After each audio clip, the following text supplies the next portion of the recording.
The trading post on Kepler 442b hummed with the usual cacophony of galactic commerce. Jessica moved through the crowded marketplace with practiced ease, her hand resting casually near the plasma pistol holstered at her hip. 3 years of living among the stars had taught her that appearing confident was half the battle. Fresh chronon crystals, harvested this morning from the temporal mines. A 6-armed hexapod merchant called out, its translator implant rendering the clicks and whistles into perfect standard. Jessica ignored the sales pitch, her eyes scanning for James. He'd gone to secure their docking permits while she gathered supplies. Simple enough, except nothing stayed simple when humans were involved. That's when she felt it, the shift in the crowd's energy. Conversations died mid-sentence. The Quillarian merchant she'd been haggling with suddenly went rigid, its chromatophores flashing warning colors across its translucent skin. "You should leave," the merchant whispered, all 4 of its eyes fixed on something behind her.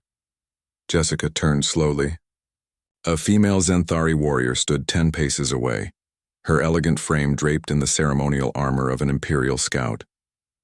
The alien's scaled face had gone pale, her breathing rapid and shallow. But it was her eyes that caught Jessica's attention, wide with something that looked disturbingly like terror. The Zenthari took a step backward, her hand trembling as it moved toward her weapon. "That scent?" Her voice came out as barely more than a hiss. "You're human, aren't you?" The marketplace had gone silent. Jessica felt every alien eye turn toward her, felt the wave of fear ripple outward like a stone dropped in still water. Merchants began closing their stalls. Parents pulled their younglings closer. "I am," Jessica said calmly, though her pulse quickened. "Is that a problem?" The Zenthari's pupils dilated to pinpoints. "The stories. We thought they were exaggerations. Propaganda from the war. What stories? That humans can't be killed. That your species doesn't know when to stop fighting.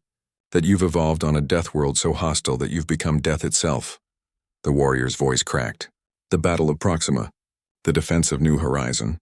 The last stand at Arcturus Gate, always humans. Always surviving what should have killed them." Jessica's jaw tightened. She remembered Arcturus.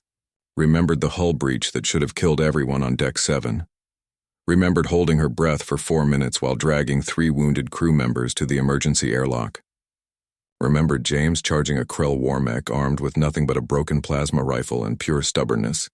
"Those were defensive actions," Jessica said. "We don't go looking for fights.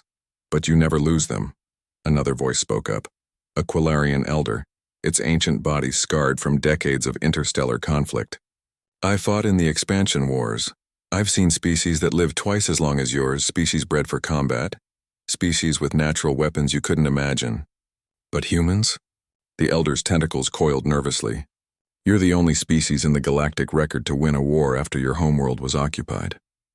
The only species to retake your capital through sheer force of will. Earth was occupied for 6 months, Jessica said quietly. We weren't about to let that stand." The Zenthari warrior's hand was still on her weapon, but she hadn't drawn it. "They say humans feel fear like other species. But you don't let it stop you. You acknowledge it and do what needs to be done anyway. They say that's what makes you truly terrifying. Not that you're fearless, but that you act despite your fear." Jessica opened her mouth to respond when James emerged from the administrative building across the plaza. He was whistling some ancient Earth tune, completely oblivious to the tension in the air. When he spotted Jessica, he waved cheerfully. "Got the permits. Also managed to haggle them down on the docking fees. These bureaucrats never expect—" He stopped mid-sentence, finally noticing the silent crowd, the warrior's aggressive stance, the fear in the air. His expression hardened instantly. "Jess, you okay?" "I'm fine," she said, watching James position himself strategically, his body language shifting from casual to combat-ready in a heartbeat. She turned back to the Zenthari. "See? We're just regular people trying to make a living. We're traders, not soldiers." "But you were soldiers once," the warrior said, her keen eyes taking in the old scars on Jessica's arms, the way both humans held themselves. "The war ended 5 years ago, but you still move like fighters. Still think like fighters." "The war taught us what we needed to survive," James said, his voice flat. "But we're trying to live now, not fight. Isn't that what everyone wants?" The Zenthari studied them for a long moment. Slowly, deliberately, she removed her hand from her weapon. "The stories also say humans keep their word. That your species values honor even above survival sometimes. Is that true? We try, Jessica said. Then I'll trust that today. The warrior inclined her head in a gesture of respect. But understand this, humans.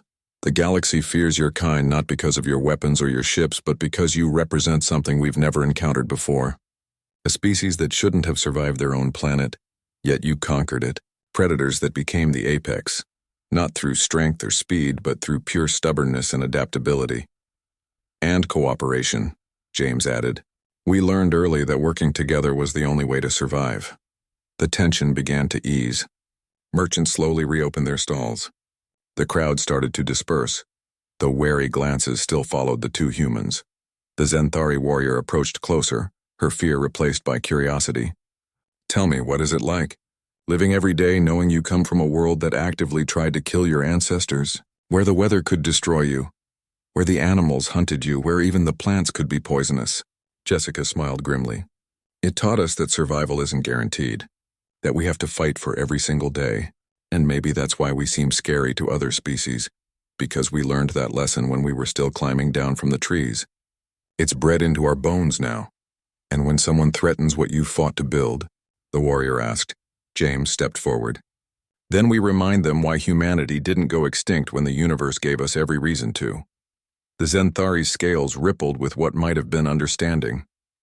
I believe I'm beginning to comprehend why the Council decided peace with humanity was preferable to continued war.